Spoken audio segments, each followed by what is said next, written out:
वरहमतुल्लाहि ताला वबरकातुहू। मेरे अज़ीज़ नाज़रीन, सर्दी का मौसम है, अपना ख्याल रखिए, अपने बच्चों का ख्याल रखिए। अल्लाह ताला आप लोगों को ठीक ठाक रखे, शादो आबाद रखे। अज़ीज़ नाज़रीन, एक सवाल और उसके बाद छोटी सी मैं आप लोगों को वीडियो दिखाऊंगा और उस सवाल का जवाब दूंगा। आइए देर ना करते हुए सवाल आपके सामने मैं रखता हूँ। सवाल यह है कि जिन्नात क्या चीज़ हैं। लोग सवाल करते हैं कि भाई जिन्नात के बारे में कुछ बताइए कि जिन्नात हैं या नहीं है क्या चीज़। आइए आज इस चीज़ का मैं आप लोगों के सामने थोड़ा सा खुलासा करता हूँ। जिन्नात जो हैं दोस्तों, अल्लाह तबारक व तआला ने इनको आग से पैदा किया है, यानी जिन्नात जो हैं ये आग के बनाए हुए हैं।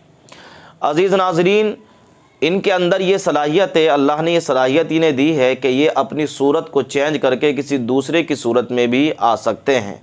जैसे कि जानवर की सूरत में आ सकते हैं, सांप वगैरह, इन चीज़ों की सूरत में भी ये है किसी के सामने आ सकते हैं। अब जिन्नात दो तरीक़े के होते हैं। एक तो वो होते हैं जो कि शरीर किस्म के होते हैं, बदकार किस्म के होते हैं, और एक वो होते हैं जो नेक होते हैं। अज़ीज़ नाज़रीन, जो शरीर किस्म के होते हैं, बदकार होते हैं, उनको शयातीन कहा जाता है, और जो नेक किस्म के होते हैं, जो नेक तरीक़े के होते हैं, वो जिन्नात हुआ करते हैं। अज़ीज़ नाज़रीन, इनके अंदर इंसानों की तरह रूह भी होती है, अक्ल भी होती है, समझ भी होती है, और इनका खाना पीना उठना बैठना सब कुछ हुआ करता है, और ये औलाद वाले भी हुआ करते हैं। बाज़ जिन्नात ऐसे होते हैं जो कि लोगों को तकलीफ़ देते हैं, लोगों को सताते भी हैं, मगर बाज़ जिन्नात ऐसे भी होते हैं जो लोगों के काम भी आ जाते हैं और बड़ी बड़ी परेशानियों को भी जो है वो दूर कर दिया करते हैं। इनमें बहुत सारे जिन्नात इबादत गुज़ार, मुत्तकी, परहेज़गार भी होते हैं। कुछ जिन्नात बदमज़हब भी होते हैं, कुछ सुन्नी सहीहुल अक़ीदा भी हुआ करते हैं। तो जिन्नातों का जो मामला है वो ऐसे ही है जैसे कि इंसानों का मामला। जैसे इंसानों में कुछ लोग नेक होते हैं, कुछ लोग नेक नहीं होते, कुछ गुनाहगार होते हैं, ऐसे इन लोगों में भी होते हैं। मगर इनके अंदर एक बात यह है कि ये जो है अपना रूप सूरत चेंज करके किसी दूसरी की सूरत में भी आ सकते हैं। तो ये छोटा सा मैंने एक सवाल का आप लोगों के सामने जवाब रखा है, शायद आप लोग जिन्नातों के बारे में कुछ समझे होंगे। अज़ीज़ नाज़रीन, अगर आप हमारे चैनल पर नए हैं तो हमारे चैनल को सब्सक्राइब कीजिए और हमारे चैनल को सपोर्ट कीजिए। आइए अब छोटी सी वीडियो में आप लोगों को एक तकरीर की सुनाने के लिए जा रहा हूँ। इस तकरीर को आप लोग सुन लीजिए, इंशाअल्लाह दिल बाग बाग हो जाएगा। और जाते जाते दुआओं में याद रखें, उम्मत मुस्लिमा की हर जगह काम आए, लोगों की मदद करें। अल्लाह ने अगर आपको ये सलाहियत अता फरमाई है। आइए सुनिए इस वीडियो को। क्या आंसू के कतरे मैंने देखे भाइयों के, बहनों के, मेरे पास मिलने के लिए मेरे जो शागिर्द आते उनके। ये अक्सर जब जेल की दीवार पर आकर खड़े होते, इनकी आंखें लाल, ये आंसू बहाते 15 मिनट मुलाकात करके चले जाते।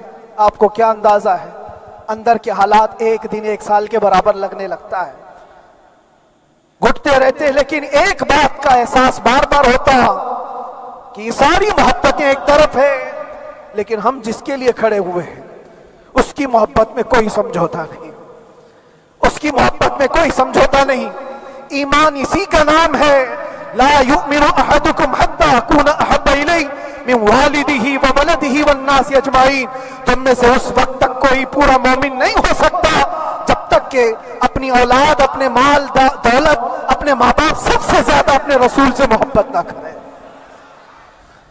दुआ यही करते रहो जब हुजूर पाक का मामला आए तो सारी दुनिया एक तरफ हो जाए। मैंने एक वाकया पढ़ा था अंदर ही, हजरत खालिद बिन वलीद रज़ी अल्लाह ताला एक किले पर अचानक हमलावर हुए थे। वो किले में मौजूद जो दुश्मनान इस्लाम थे उनकी पार्टी चल रही थी। बड़े बड़े कालीन सोफे बिछे हुए, तश्तों में कीमती खाने रखे हुए थे। खालिद बिन वलीद के साथ जो लश्कर है, ये तो वो गरीब सहाबा थे जो पैवन लगे कपड़े पहनते, एक खजूर पर पूरा दिन गुजारते। जब ये उस किले पर हमलावर हुए तो दुश्मनान इस्लाम जो थे वो मुकाबला करने की हिम्मत ना जुटा सके, भाग गए। सब सारा माल सब छोड़कर भाग गए, बगैर किसी जंग के, बगैर किसी कत्ल क़िताल के पूरा किला फतह किया खालिद बिन वलीद। अब सुनो, जो सहाबा थे वो माले गनीमत जमा कर रहे थे, क्योंकि ये अरब के लोग ऐसे महंगे कालीन नहीं देखे थे, ऐसे महंगे सोफे, इतनी कीमती ग़िज़ाएं उन्होंने देखी नहीं थी, सब जमा करने लगे, सब जमा करने लगे। खालिद बिन वलीद ने कहा, खबरदार, हाथ मत लगाना, सब हट जाओ। सब हट गए। चंद सहाबा को बुलाया, ये सब जमा करो, इसको आग लगा दो। पूरा माल गनीमत जो था आग लगा दिया। तो जो सहाबा थे वो कहने लगे, क्या ये अच्छा होता, ये सब में आप तकसीम कर देते, ये बहुत कीमती चीजें हैं, अरब में हम ले जाते तो ये बहुत महंगी चीजें हैं। खालिद बिन वलीद ने क्या कहा जानते हो? कहा, अगर तुमको भी इन तमाम चीजों की आदत लग जाए तो तुम भी वैसे ही भागोगे जैसे ये भागे। ये आज जो हमारा मुकाबला करने की ताकत ना ला सके और भाग गए, उसकी वजह यह है कि वह ऐश परस्त है, अय्याशी उनके अंदर थी, जिसकी वजह से वो खड़े ना हो सके।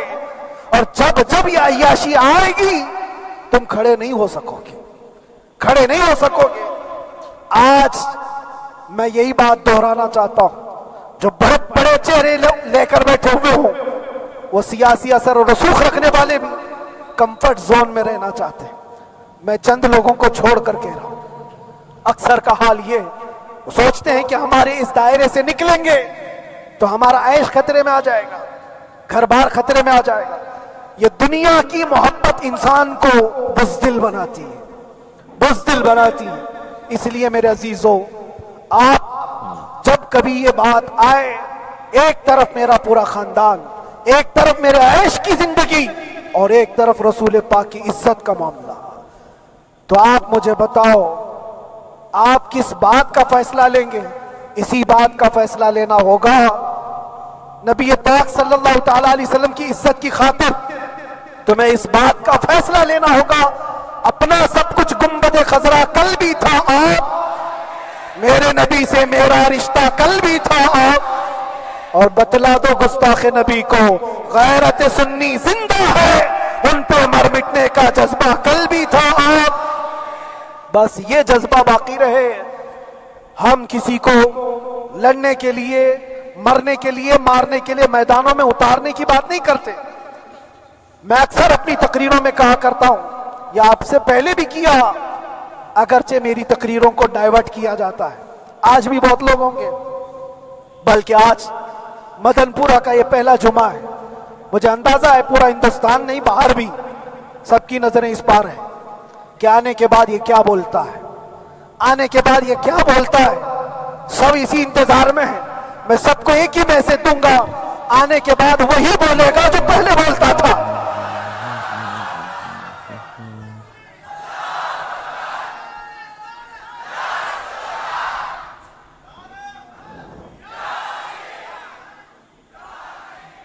अगर कुछ गलत होता